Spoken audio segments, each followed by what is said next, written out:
bomb squad sets off an explosive device inside shooting suspect James Holmes' apartment.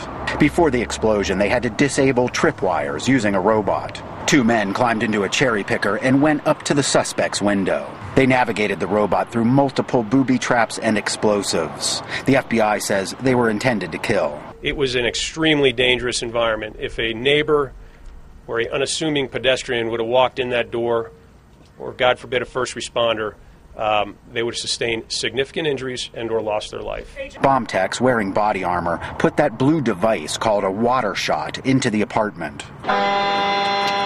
Then they detonated it. The water shot works by disrupting the connection between an explosive and its detonator. Who was most likely to enter that location after he planned and executed this horrific crime? It was going to be a police officer, okay? So make no mistake about it, what was going on there. And if you think we're angry, we sure as hell are angry. Officials don't want to simply destroy the devices because they are needed for evidence. And although the surrounding buildings have been evacuated, there are many people that live in this area. There is no mystery how someone without a criminal record could put together a collection of guns. Here in Colorado, you can simply go into a store and buy them. But the complicated series of explosives inside his apartment are a different matter and were not simple to put together. Federal assets that got flown in last night, the best of the best. The bomb experts are here with us.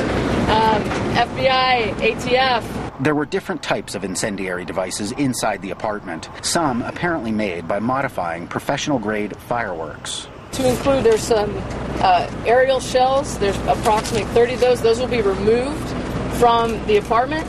They'll be placed into sand trucks and taken to a disposal site. Holmes allegedly opened fire early Friday at a screening of The Dark Knight Rises.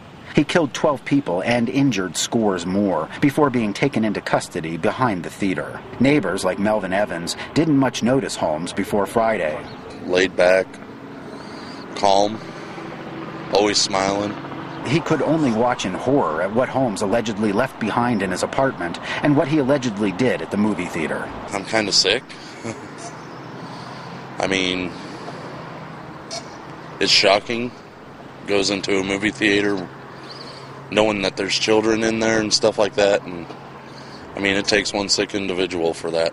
The community here is only starting to deal with the pain. There are tears at a growing memorial outside the theater where the killer struck. Gary Ford misses his friend Alex Sullivan, who was a big fan of Batman movies and comic books. He was killed in the attack. Anywhere he went, he could fill a room with laughter and light and bring you from being down to being up in the spirits.